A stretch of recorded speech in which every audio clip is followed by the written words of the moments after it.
प्रधानमंत्री ने आफतां नाल नजिठण लई दुनिया नूं साझा रवैया अपनाउण दी कीती अपील।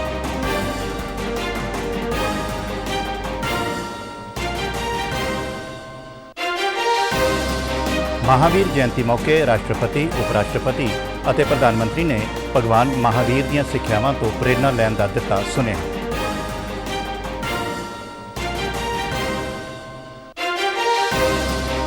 ਤੇ ਪੰਜਾਬ ਦੇ ਖੇਤੀਬਾੜੀ ਮੰਤਰੀ ਨੇ ਕਿਸਾਨ ਮਿੱਤਰਾਂ ਨੂੰ ਨਰਮਾ ਅਤੇ ਬਾਸਮਤੀ ਲਗਾਉਣ ਬਾਰੇ ਕਿਸਾਨਾਂ ਨੂੰ ਪ੍ਰੇਰਿਤ ਕਰਨ ਦੀ ਕੀਤੀ ਹਦਾਇਤ। ਨਮਸਕਾਰ, ਖਬਰਾਂ ਦੇ ਇਸ ਬੁਲੇਟਿਨ 'ਚ ਤੁਹਾਡਾ ਸਵਾਗਤ ਹੈ। ਮੈਂ ਹਾਂ ਭੁਪਿੰਦਰ ਸਿੰਘ ਮਲਿਕ ਤੇ ਹੁਣ ਖਬਰਾਂ ਵਿਸਥਾਰ ਨਾਲ। ਪ੍ਰਧਾਨ ਮੰਤਰੀ ਨਰਿੰਦਰ ਮੋਦੀ ਨੇ ਦੁਨੀਆ ਨੂੰ ਆਫਤਾਂ ਦੇ ਪ੍ਰਭਾਵ ਨਾਲ ਨਜਿੱਠਣ ਲਈ ਸਾਂਝੀ ਪਹੁੰਚ ਅਪਣਾਉਣ ਦਾ ਸੱਦਾ ਦਿੱਤਾ ਹੈ। 5ਵੇਂ ਆਪਦਾ ਅਨੁਕੂਲ ਢਾਂਚਿਆਂ ਤੇ ਕੌਮਾਂਤਰੀ ਸੰਮੇਲਨ ਯਾਨੀ ICDRI 2023 ਵਿੱਚ ਬੋਲਦਿਆਂ ਪ੍ਰਧਾਨ ਮੰਤਰੀ ਨੇ ਕਿਹਾ ਹੈ ਕਿ ਨੇੜੇ ਤੋਂ ਜੁੜੀ ਹੋਈ ਦੁਨੀਆ ਵਿੱਚ ਆਫਤਾਂ ਦੇ ਪ੍ਰਭਾਵ ਨਾਲ ਨਜਿੱਠਣ ਦੀਆਂ ਗਤੀਵਿਧੀਆਂ ਸਿਰਫ ਸਥਾਨਕ ਨਹੀਂ ਹੋਣੀਆਂ ਚਾਹੀਦੀਆਂ, ਸਗੋਂ ਪ੍ਰਕਿਰਿਆ ਨੂੰ ਵੱਖ-ਵੱਖ ਨਾ ਹੋ ਕੇ ਏਕੀਕ੍ਰਿਤ ਹੋਣਾ ਚਾਹੀਦਾ ਹੈ। In just a few years, over 40 countries have become part of the CDRI. This conference is becoming an important platform. Advanced economies and developing economies, large and small countries, the global north and the global south are coming together at this forum. ਪ੍ਰਧਾਨ ਮੰਤਰੀ ਨੇ ਕਿਹਾ ਕਿ ਹਰ ਇੱਕ ਦੇਸ਼ ਵੱਖ-ਵੱਖ ਤਰ੍ਹਾਂ ਦੀਆਂ ਆਫਤਾਂ ਦਾ ਸਾਹਮਣਾ ਕਰਦੇ ਨੇ ਅਤੇ ਸਮਾਜਿਕ ਆਫਤਾਂ ਨੂੰ ਝੱਲ ਸਕਣ ਵਾਲੇ ਬੁਨਿਆਦੀ ਢਾਂਚੇ ਨਾਲ ਸੰਬੰਧਿਤ ਸਥਾਨਕ ਜਾਣਕਾਰੀ ਵਿਕਸਿਤ ਕਰਦੇ ਨੇ। ਉਨ੍ਹਾਂ ਕਿਹਾ ਕਿ ਬੁਨਿਆਦੀ ਢਾਂਚੇ ਦਾ ਆਧੁਨਿਕੀਕਰਨ ਕਰਦੇ ਸਮੇਂ ਅਜਿਹੇ ਗਿਆਨ ਨੂੰ ਸਮਝਦਾਰੀ ਨਾਲ ਵਰਤਣ ਦੀ ਲੋੜ ਹੈ। ਪ੍ਰਧਾਨ ਮੰਤਰੀ ਨੇ ਕਿਹਾ ਕਿ ਕੁਝ ਹੀ ਸਾਲਾਂ ਵਿੱਚ 40 ਤੋਂ ਵੱਧ ਦੇਸ਼ CDRI ਦਾ ਹਿੱਸਾ ਬਣ ਗਏ ਨੇ ਅਤੇ ਇਹ ਕਾਨਫਰੰਸ ਉੱਨਤ ਅਤੇ ਵਿਕਾਸਸ਼ੀਲ ਅਰਥਚਾਰਿਆਂ ਤੇ ਵੱਡੇ ਤੇ ਛੋਟੇ ਦੇਸ਼ਾਂ ਦੇ ਰੂਪ ਵਿੱਚ ਇੱਕ ਮਹੱਤਵਪੂਰਨ ਪਲੇਟਫਾਰਮ ਬਣ ਗਈ ਹੈ। G20 ਦੀ ਪ੍ਰਧਾਨਗੀ ਬਾਰੇ ਬੋਲਦਿਆਂ ਪ੍ਰਧਾਨ ਮੰਤਰੀ ਨੇ ਕਿਹਾ ਕਿ ਭਾਰਤ ਆਪਣੀ ਇਸ ਜ਼ਿੰਮੇਵਾਰੀ ਰਾਹੀਂ ਦੁਨੀਆ ਨੂੰ ਇਕਜੁੱਟ ਕਰ ਰਿਹਾ ਹੈ ਅਤੇ ਪਹਿਲਾਂ ਹੀ CDRI ਨੂੰ ਕਈ ਕਾਰਜ ਸਮੂਹਾਂ ਵਿੱਚ ਸ਼ਾਮਲ ਕੀਤਾ ਜਾ ਚੁੱਕਿਆ ਹੈ। ਦੇਸ਼ ਭਰ ਵਿੱਚ ਅੱਜ ਮਹਾਵੀਰ ਜਯੰਤੀ ਮਨਾਈ ਜਾ ਰਹੀ ਹੈ। ਮਹਾਵੀਰ ਜਯੰਤੀ ਜੈਨ ਭਾਈਚਾਰੇ ਦੇ ਸਭ ਤੋਂ ਮਹੱਤਵਪੂਰਨ ਧਾਰਮਿਕ ਤਿਉਹਾਰਾਂ ਵਿੱਚੋਂ ਇੱਕ ਹੈ। ਰਾਸ਼ਟਰਪਤੀ ਦ੍ਰੌਪਦੀ ਮੁਰਮੂ ਨੇ ਮਹਾਵੀਰ ਜਯੰਤੀ ਮੌਕੇ ਇੱਕ ਟਵੀਟ ਰਾਹੀਂ ਸਾਰੇ ਦੇਸ਼ ਵਾਸੀਆਂ, ਖਾਸ ਕਰਕੇ ਜੈਨ ਭਾਈਚਾਰੇ ਨੂੰ ਦਿਲੋਂ ਵਧਾਈ ਦਿੱਤੀ ਹੈ। ਉਨ੍ਹਾਂ ਕਿਹਾ ਹੈ ਕਿ ਭਗਵਾਨ ਮਹਾਵੀਰ ਨੇ ਸੱਚ ਅਤੇ ਅਹਿੰਸਾ ਦਾ ਉਪਦੇਸ਼ ਦੇ ਕੇ ਮਨੁੱਖਤਾ ਦਾ ਮਾਰਗਦਰਸ਼ਨ ਕੀਤਾ। ਉਨ੍ਹਾਂ ਕਿਹਾ ਕਿ ਸਾਰੇ ਦੇਸ਼ ਵਾਸੀਆਂ ਨੂੰ ਅਹਿੰਸਾ ਦਾ ਰਾਹ ਅਪਣਾਉਣਾ ਚਾਹੀਦਾ ਹੈ ਅਤੇ ਜਾਨਵਰਾਂ ਪ੍ਰਤੀ ਹਮਦਰਦੀ ਰੱਖਣ ਅਤੇ ਕੁਦਰਤ ਦੀ ਰੱਖਿਆ ਕਰਨ ਦੀ ਸਹੁੰ ਚੁੱਕਣੀ ਚਾਹੀਦੀ ਹੈ। ਉਪ ਰਾਸ਼ਟਰਪਤੀ ਜਗਦੀਪ ਧਨਖੜ ਨੇ ਮਹਾਵੀਰ ਜਯੰਤੀ ਤੇ ਵਧਾਈ ਦਿੰਦਿਆਂ ਆਪਣੇ ਸੰਦੇਸ਼ ਵਿੱਚ ਕਿਹਾ ਕਿ ਭਗਵਾਨ ਮਹਾਵੀਰ ਦੀਆਂ ਸਿੱਖਿਆਵਾਂ ਹਰ ਕਿਸੇ ਨੂੰ ਸ਼ੁੱਧਤਾ, ਦਇਆ ਅਤੇ ਧਾਰਮਿਕਤਾ ਵਾਲਾ ਜੀਵਨ ਗੁਜ਼ਾਰਨ ਲਈ ਪ੍ਰੇਰਿਤ ਕਰਦੀਆਂ ਨੇ। ਪ੍ਰਧਾਨ ਮੰਤਰੀ ਨਰਿੰਦਰ ਮੋਦੀ ਨੇ ਇੱਕ ਟਵੀਟ ਵਿੱਚ ਕਿਹਾ ਕਿ ਅੱਜ ਇੱਕ ਖਾਸ ਦਿਨ ਹੈ ਜਦੋਂ ਲੋਕ ਭਗਵਾਨ ਮਹਾਵੀਰ ਦੀਆਂ ਮਹਾਨ ਸਿੱਖਿਆਵਾਂ ਨੂੰ ਯਾਦ ਕਰਦੇ ਨੇ। ਉਨ੍ਹਾਂ ਕਿਹਾ ਕਿ ਮਹਾਵੀਰ ਨੇ ਸ਼ਾਂਤਮਈ, ਭਾਈਚਾਰੇ ਵਾਲਾ ਤੇ ਖੁਸ਼ਹਾਲ ਸਮਾਜ ਦੇ ਨਿਰਮਾਣ ਵਾਲਾ ਰਸਤਾ ਦਿਖਾਇਆ। ਪ੍ਰਧਾਨ ਮੰਤਰੀ ਨੇ ਕਿਹਾ ਕਿ ਭਗਵਾਨ ਮਹਾਵੀਰ ਆਪਣੇ ਆਪ ਤੋਂ ਪ੍ਰੇਰਿਤ ਸਨ ਅਤੇ ਉਹਨਾਂ ਨੂੰ ਵਿਸ਼ਵਾਸ ਸੀ ਕਿ ਲੋਕ ਹਮੇਸ਼ਾ ਦੂਜਿਆਂ ਦੀ ਸੇਵਾ ਕਰਨਗੇ, ਗਰੀਬਾਂ ਅਤੇ ਲਤਾੜੇ ਵਰਗ ਦੇ ਲੋਕਾਂ ਦੇ ਜੀਵਨ ਵਿੱਚ ਸਕਾਰਾਤਮਕ ਤਬਦੀਲੀ ਵੀ ਲਿਆਉਣਗੇ। ਹੋਰ ਕਈ ਨੇਤਾਵਾਂ ਵੱਲੋਂ ਵੀ ਮਹਾਵੀਰ ਜਯੰਤੀ ਦੀਆਂ ਮੁਬਾਰਕਾਂ ਦਿੱਤੀਆਂ ਗਈਆਂ ਨੇ। ਜੈਨ ਸਮਾਜ ਦੇ ਲੋਕ ਜੈਨ ਮੰਦਰਾਂ ਵਿੱਚ ਜਾ ਕੇ ਅੱਜ ਦਾ ਦਿਹਾੜਾ ਸ਼ਰਧਾ ਨਾਲ ਮਨਾ ਰਹੇ ਨੇ। ਪੰਜਾਬ ਦੇ ਖੇਤੀਬਾੜੀ ਮੰਤਰੀ ਕੁਲਦੀਪ ਸਿੰਘ ਧਾਲੀਵਾਲ ਨੇ ਵੀਡੀਓ ਕਾਨਫਰੰਸਿੰਗ ਰਾਹੀਂ ਕਿਸਾਨ ਮਿੱਤਰਾਂ ਨੂੰ ਸੰਬੋਧਨ ਕਰਦਿਆਂ ਸੂਬੇ ਦੇ ਕਿਸਾਨਾਂ ਨੂੰ ਨਰਮਾ ਅਤੇ ਬਾਸਮਤੀ ਲਗਾਉਣ ਵਾਸਤੇ ਉਤਸ਼ਾਹਿਤ ਕਰਨ ਲਈ ਆਖਿਆ। ਕਿਸਾਨ ਮਿੱਤਰਾਂ ਦੀ ਨਿਯੁਕਤੀ ਤੋਂ ਬਾਅਦ ਪਹਿਲੀ ਮੀਟਿੰਗ ਦੌਰਾਨ ਖੇਤੀਬਾੜੀ ਮੰਤਰੀ ਨੇ ਕਿਹਾ ਕਿ ਸੂਬੇ ਨੂੰ ਰੰਗਲਾ ਪੰਜਾਬ ਬਣਾਉਣ ਵਾਸਤੇ ਖੇਤੀਬਾੜੀ ਦਾ ਖੁਸ਼ਹਾਲ ਹੋਣਾ ਜ਼ਰੂਰੀ ਹੈ। ਮੌਜੂਦਾ ਸਮੇਂ ਵਿੱਚ ਬਦਲਵੀਆਂ ਫਸਲਾਂ ਹੇਠ ਰਕਬਾ ਵਧਾਉਣ ਦੀ ਲੋੜ ਹੈ। ਉਨ੍ਹਾਂ ਨੇ ਕਿਸਾਨ ਮਿੱਤਰਾਂ ਨੂੰ ਪ੍ਰੇਰਿਤ ਕੀਤਾ ਕਿ ਵੱਧ ਤੋਂ ਵੱਧ ਕਿਸਾਨਾਂ ਨੂੰ ਝੋਨੇ ਦੀ ਬਜਾਏ ਫਸਲੀ ਵੰਨ-ਸੁਵੰਨਤਾ ਵਾਲੀਆਂ ਫਸਲਾਂ ਲਈ ਉਤਸ਼ਾਹਿਤ ਕੀਤਾ ਜਾਵੇ। ਧਾਲੀਵਾਲ ਨੇ ਕਿਹਾ ਕਿ ਨਰਮੇ ਦੀ ਫਸਲ ਨੂੰ ਵੱਧ ਤੋਂ ਵੱਧ ਰਕਬੇ ਵਿੱਚ ਬੀਜਣ ਲਈ ਕਿਸਾਨ ਮਿੱਤਰ ਆਪਣਾ ਅਹਿਮ ਰੋਲ ਨਿਭਾਉਣ। ਉਨ੍ਹਾਂ ਨੇ ਧਰਤੀ ਹੇਠੇ ਪਾਣੀ ਦੇ ਡੂੰਘੇ ਹੋ ਰਹੇ ਪੱਧਰ ਤੇ ਵੀ ਚਿੰਤਾ ਜ਼ਾਹਿਰ ਕੀਤੀ। ਖੇਤੀਬਾੜੀ ਮੰਤਰੀ ਨੇ ਕਿਹਾ ਹੈ ਕਿ ਕਿਸਾਨਾਂ ਨੂੰ ਬਾਸਮਤੀ ਜਿਹੀਆਂ ਬਦਲਵੀਆਂ ਫਸਲਾਂ ਬੀਜਣ ਬਾਰੇ ਸਰਕਾਰ ਵੱਲੋਂ ਲਏ ਫੈਸਲਿਆਂ ਦੀ ਜਾਣਕਾਰੀ ਵੀ ਸਾਂਝੀ ਕੀਤੀ ਜਾਵੇ। ਉਹਨਾਂ ਨੇ ਕਿਸਾਨ ਮਿੱਤਰਾਂ ਨੂੰ ਭਰੋਸਾ ਦਿੱਤਾ ਹੈ ਕਿ ਸਮੇਂ-ਸਮੇਂ ਤੇ ਨਿਯਮਿਤ ਸਿਖਲਾਈ ਪ੍ਰੋਗਰਾਮ ਅਤੇ ਕੈਂਪਾਂ ਦਾ ਪ੍ਰਬੰਧ ਕਰਕੇ ਖੇਤੀਬਾੜੀ ਵਿਭਾਗ ਦੇ ਅਧਿਕਾਰੀਆਂ ਅਤੇ ਕਰਮਚਾਰੀਆਂ ਵੱਲੋਂ ਉਹਨਾਂ ਦੀ ਮਦਦ ਕੀਤੀ ਜਾਵੇਗੀ। ਧਾਲੀਵਾਲ ਨੇ ਕਿਸਾਨ ਮਿੱਤਰਾਂ ਨੂੰ ਖੇਤੀ ਸਮੱਗਰੀ ਜਿਵੇਂ ਕਿ ਕੀਟਨਾਸ਼ਕਾਂ, ਖਾਦਾਂ ਆਦਿ ਦੀ ਵਰਤੋਂ ਦੇ ਸਬੰਧ ਵਿੱਚ ਵੀ ਸਹੀ ਫੈਸਲੇ ਲੈਣ ਵਿੱਚ ਕਿਸਾਨਾਂ ਨੂੰ ਜਾਗਰੂਕ ਕਰਨ ਦੀ ਹਦਾਇਤ ਕੀਤੀ ਹੈ।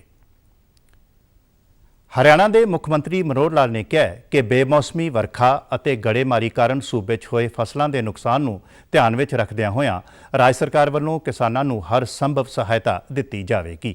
ਮੁੱਖ ਮੰਤਰੀ ਨੇ ਕਿਹਾ ਕਿ ਫਸਲ ਖਰਾਬੇ ਦਾ ਮੁਆਵਜ਼ਾ ਕਿਸਾਨਾਂ ਨੂੰ ਮਈ ਮਹੀਨੇ ਤੱਕ ਮਿਲ ਜਾਵੇਗਾ ਅਤੇ ਸੂਬਾ ਸਰਕਾਰ ਵੱਲੋਂ ਖਰਾਬ ਹੋਈ ਫਸਲ ਦਾ ਮੁਆਵਜ਼ਾ ਦੇਣ ਵਾਸਤੇ ਖਾਸ ਗਿਰਦਾਵਰੀ ਕਰਵਾਈ ਜਾ ਰਹੀ ਹੈ। ਮੁੱਖ ਮੰਤਰੀ ਮਨੋਹਰ ਲਾਲ ਅਤੇ ਖੇਤੀਬਾੜੀ ਮੰਤਰੀ JP ਦਲਾਲ ਨੇ ਭਿਵਾਨੀ ਜ਼ਿਲ੍ਹੇ ਦੇ ਪਿੰਡਾਂ ਦਾ ਦੌਰਾ ਕਰਨ ਮੌਕੇ ਇਹ ਗੱਲ ਆਖੀ ਹੈ। देखिए, किसानों के ऊपर एक प्राकृतिक मार पड़ी है, तो अब हम अपने दौरे पर यहाँ भिवानी जिले में हैं। रास्ते में लगातार खेतों का मुआयना जो हो रहा है, तो किसानों की परेशानी हमको समझ में आ रही है। कई जगह पर किसान स्वयं चिंतित हैं, वो हमको बता भी रहे हैं। हमने भी उसकी सारी व्यवस्थाएं बनाई हैं कि इनको जितना भी नुकसान हुआ उसके हिसाब से एक गिरदावरी स्पेशल करा करके और इनको मुआवजा जो है मई के महीने में सबको मिले। जितना इसमें से बच सकता है उतना बचाने की कोशिश करेंगे अनाज को, और जो नुकसान होगा उसकी भरपाई हम करेंगे।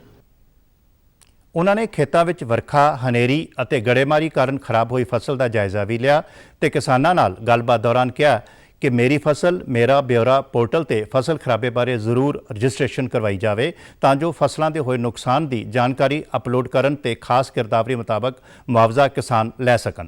ਉਹਨਾਂ ਨੇ ਕਿਸਾਨਾਂ ਨੂੰ ਅਪੀਲ ਕੀਤੀ ਕਿ ਖਰਾਬ ਹੋਈ ਫਸਲ ਤੋਂ ਜਿੰਨਾ ਅਨਾਜ ਬਚ ਸਕਦਾ ਹੈ ਉਸ ਨੂੰ ਬਚਾਉਣ ਦੀ ਕੋਸ਼ਿਸ਼ ਕੀਤੀ ਜਾਵੇ।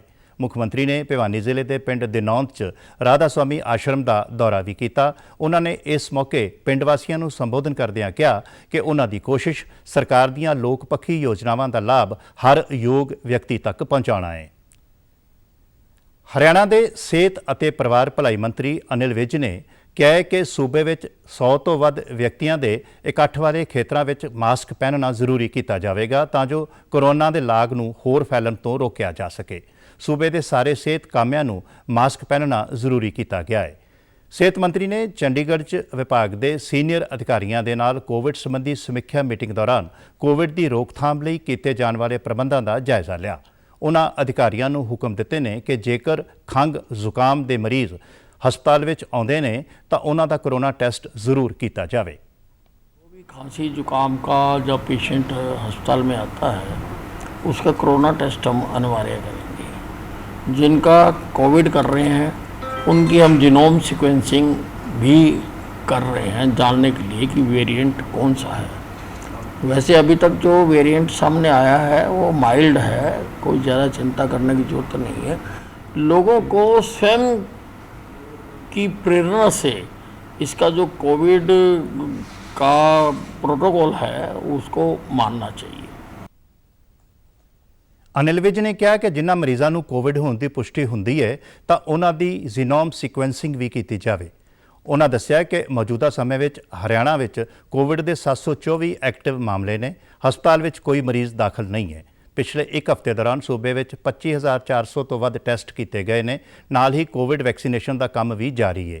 ਉਹਨਾਂ ਨੇ ਸਾਰੇ ਸਿਵਲ ਸਰਜਨਾਂ ਅਤੇ ਹੋਰ ਸਿਹਤ ਅਧਿਕਾਰੀਆਂ ਨੂੰ ਹੁਕਮ ਦਿੱਤੇ ਨੇ ਕਿ ਲੋਕਾਂ ਨੂੰ ਕੋਵਿਡ ਤੋਂ ਬਚਾਅ ਲਈ ਇਹਤਿਆਤੀ ਡੋਜ਼ ਲਗਵਾਉਣ ਵਾਸਤੇ ਪ੍ਰੇਰਿਤ ਕੀਤਾ ਜਾਵੇ। ਲੋਕਾਂ ਨੂੰ ਕੋਵਿਡ ਤੋਂ ਬਚਾਅ ਲਈ ਮਾਸਕ ਪਹਿਨਣ, ਹੱਥ ਧੋਣ ਸਮੇਤ ਹੋਰ ਨਿਯਮਾਂ ਦੀ ਪਾਲਣਾ ਕਰਨ ਦੀ ਵੀ ਅਪੀਲ ਸਿਹਤ ਮੰਤਰੀ ਨੇ ਕੀਤੀ ਹੈ। ਪੰਜਾਬ ਦੇ ਸਕੂਲ ਸਿੱਖਿਆ ਮੰਤਰੀ ਹਰਜੋਤ ਸਿੰਘ ਬੈਂਸ ਨੇ ਕਿਹਾ ਹੈ ਕਿ ਸੂਬੇ ਵਿੱਚ ਨਿੱਜੀ ਸਕੂਲਾਂ ਵੱਲੋਂ ਕਿਤਾਬਾਂ ਅਤੇ ਫੰਡਾਂ ਦੇ ਨਾਂ ਤੇ ਕੀਤੀ ਜਾ ਰਹੀ ਲੁੱਟ ਦੀਆਂ ਸ਼ਿਕਾਇਤਾਂ ਜਾਰੀ ਈਮੇਲ ਐਡਰੈਸ 'ਤੇ ਵੱਡੀ ਗਿਣਤੀ 'ਚ ਪ੍ਰਾਪਤ ਹੋ ਰਹੀਆਂ ਨੇ। ਉਹਨਾਂ ਕਿਹਾ ਹੈ ਕਿ ਵਾਧੂ ਫੀਸਾਂ ਅਤੇ ਫੰਡ ਵਸੂਲਣ ਦੀਆਂ 24 ਘੰਟਿਆਂ ਵਿੱਚ 1600 ਤੋਂ ਵੱਧ ਸ਼ਿਕਾਇਤਾਂ ਹਾਸਲ ਹੋਈਆਂ ਨੇ, ਜਿਨ੍ਹਾਂ ਨੂੰ ਜ਼ਿਲ੍ਹਾਵਾਰ ਗਠਿਤ ਸਿੱਖਿਆ ਮੰਤਰੀ ਟਾਸਕ ਫੋਰਸ ਨੂੰ ਜਾਂਚ ਲਈ ਭੇਜ ਦਿੱਤਾ ਗਿਆ ਹੈ। ਟਾਸਕ ਫੋਰਸ ਸਕੂਲਾਂ ਦਾ ਦੌਰਾ ਕਰਕੇ ਤੱਥਾਂ ਦੀ ਜਾਂਚ ਕਰੇਗੀ ਅਤੇ ਰਿਪੋਰਟ ਰੈਗੂਲੇਟਰੀ ਅਥਾਰਟੀ ਨੂੰ ਦਿੱਤੀ ਜਾਵੇਗੀ। ਸਿੱਖਿਆ ਮੰਤਰੀ ਨੇ ਦੱਸਿਆ ਕਿ ਸੂਬੇ ਦੇ 30 ਨਿੱਜੀ ਸਕੂਲਾਂ ਨੂੰ ਸਰਕਾਰੀ ਹਦਾਇਤਾਂ ਦੀ ਪਾਲਣਾ ਨਾ ਕਰਨ ਤੇ ਨੋਟਿਸ ਜਾਰੀ ਕੀਤੇ ਗਏ ਨੇ। ਇਹਨਾਂ ਸਕੂਲਾਂ ਵੱਲੋਂ ਦਾ Punjab regulation of fees of unaided educational institutions bill 2016 ਅਤੇ 2019 ਦੀ ਉਲੰਘਣਾ ਕੀਤੀ ਹੈ। ਸਕੂਲਾਂ ਨੂੰ 7 ਦਿਨਾਂ ਵਿੱਚ ਜਵਾਬ ਦੇਣ ਲਈ ਆਖਿਆ ਗਿਆ ਹੈ। ਡੀਡੀ ਨਿਊਜ਼ ਤੇ ਹਰ ਮਹੀਨੇ ਦੀ ਆਖਰੀ ਐਤਵਾਰ ਨੂੰ ਮਨ ਕੀ ਬਾਤ ਪ੍ਰੋਗਰਾਮ ਰਾਹੀਂ ਪ੍ਰਧਾਨ ਮੰਤਰੀ ਨਰਿੰਦਰ ਮੋਦੀ ਕਰੋੜਾਂ ਲੋਕਾਂ ਦੇ ਨਾਲ ਸਿੱਧੇ ਜੁੜਦੇ ਨੇ। 3 ਅਕਤੂਬਰ 2014 ਨੂੰ ਪਹਿਲੀ ਵਾਰ ਪ੍ਰਧਾਨ ਮੰਤਰੀ ਨੇ ਲੋਕਾਂ ਨਾਲ ਮਨ ਕੀ ਬਾਤ ਸਾਂਝੀ ਕੀਤੀ ਸੀ। ਇਸ ਮਹੀਨੇ ਮਨ ਕੀ ਬਾਤ ਪ੍ਰੋਗਰਾਮ ਦੀ 100ਵੀਂ ਕੜੀ ਦੇ ਨਾਲ ਹੀ ਇਹ ਸਿਲਸਿਲਾ ਜਾਰੀ ਰਹੇਗਾ। ਅਸੀਂ ਤੁਹਾਨੂੰ ਦਿਖਾ ਰਹੇ ਹਾਂ ਕੁਝ 94ਵੇਂ ਅੰਸ਼। ਕੁਦਰਤੀ ਆਫਤਾਂ ਜਾਂ ਕਿਸੇ ਹੋਰ ਆਫਤ ਸਮੇਂ ਸਾਡੀ ਪ੍ਰਮੁੱਖ ਤਰਜੀਹ ਮਨੁੱਖੀ ਜਾਨਾਂ ਨੂੰ ਬਚਾਉਣ ਦੇ ਨਾਲ-ਨਾਲ ਮਾਲੀ ਨੁਕਸਾਨ ਹੋਣ ਤੋਂ ਵੀ ਰੱਖਿਆ ਕਰਨਾ ਹੈ। 28 ਫਰਵਰੀ 2018 ਨੂੰ ਪ੍ਰਸਾਰਿਤ ਮਨ ਕੀ ਬਾਤ ਪ੍ਰੋਗਰਾਮ ਵਿੱਚ ਪ੍ਰਧਾਨ ਮੰਤਰੀ ਨੇ ਕਿਹਾ ਕਿ ਸਾਨੂੰ ਕੁਦਰਤੀ ਆਫਤਾਂ ਦੇ ਨਤੀਜਿਆਂ ਤੋਂ ਸੁਚੇਤ ਰਹਿਣਾ ਹੋਵੇਗਾ। ਉਹਨਾਂ ਨੇ ਲੋਕਾਂ ਨੂੰ ਸੁਰੱਖਿਅਤ ਰਹਿਣ ਅਤੇ ਦੂਜਿਆਂ ਦੀ ਮਦਦ ਕਰਨ ਦਾ ਸੁਝਾਅ ਵੀ ਦਿੱਤਾ ਹੈ। तो दो चीजें बहुत महत्वपूर्ण होती हैं, प्रोएक्टिवनेस और दूसरा है प्रिपेयर्डनेस। सेफ्टी दो प्रकार की होती है, एक वो जो आपदा के समय जरूरी होती है, सेफ्टी ड्यूरिंग डिजास्टर्स, और दूसरी वो जिसकी दैनिक जीवन में आवश्यकता पड़ती है, सेफ्टी इन एवरीडे लाइफ। अगर हम दैनिक जीवन में सेफ्टी को लेकर जागरूक नहीं है, उसे हासिल नहीं कर पा रहे हैं, तो फिर आपदा के दौरान इसे पाना मुश्किल हो जाता है।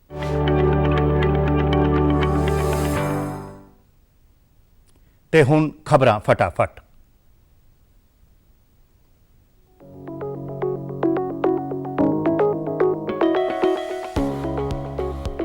ਸਿੱਧੇ ਟੈਕਸਾਂ ਬਾਰੇ ਕੇਂਦਰੀ ਬੋਰਡ ਮੁਤਾਬਕ ਸਾਲ 2022-23 ਵਿੱਚ 3,07,000 ਕਰੋੜ ਰੁਪਏ ਤੋਂ ਵੱਧ ਦੇ ਆਮਦਨ ਟੈਕਸ ਰਿਫੰਡ ਕੀਤੇ ਗਏ ਜਾਰੀ। ਵਿਦੇਸ਼ ਮੰਤਰਾਲੇ ਨੇ ਅਰੁਣਾਚਲ ਪ੍ਰਦੇਸ਼ ਨੂੰ ਦੇਸ਼ ਦਾ ਅਨਿੱਖੜਵਾਂ ਅੰਗ ਦੱਸਦਿਆਂ ਸੂਬੇ ਦੀਆਂ ਕਈ ਥਾਵਾਂ ਦੇ ਨਾਂ ਬਦਲਣ ਦੀ ਚੀਨ ਦੀ ਕੋਸ਼ਿਸ਼ ਦੀ ਕੀਤੀ ਨਿਖੇਧੀ। ਪੰਜਾਬ ਸਰਕਾਰ ਨੇ ਖੇਡ ਨੀਤੀ ਨੂੰ ਹੋਰ ਕਾਰਗਰ ਬਣਾਉਣ ਅਤੇ ਜ਼ਮੀਨੀ ਲੋੜਾਂ ਨੂੰ ਪੂਰਾ ਕਰਨ ਦੇ ਮੰਤਵ ਨਾਲ ਨਵੀਂ ਖੇਡ ਨੀਤੀ ਬਾਰੇ 15 ਅਪ੍ਰੈਲ ਤੱਕ ਲੋਕਾਂ ਤੋਂ ਮੰਗੇ ਸੁਝਾਅ। ਤੇ ਪੰਜਾਬ ਦੇ ਸੇਵਾ ਕੇਂਦਰਾਂ ਵਿੱਚ ਸਮਾਬੱਧ ਤਰੀਕੇ ਨਾਲ ਸੇਵਾਵਾਂ ਯਕੀਨੀ ਬਣਾਉਣ ਦੇ ਕੈਬਨਿਟ ਮੰਤਰੀ ਨੇ ਡਿਪਟੀ ਕਮਿਸ਼ਨਰਾਂ ਨੂੰ ਦਿੱਤੇ ਹੁਕਮ। ਤੇ ਤੁਸੀਂ ਸਾਡੇ ਸਮਾਚਾਰ YouTube channel DD news Chandigarh, Facebook DD news Chandigarh ਅਤੇ Twitter handle DD news CHD ਤੇ ਵੀ ਦੇਖ ਸਕਦੇ ਹੋ।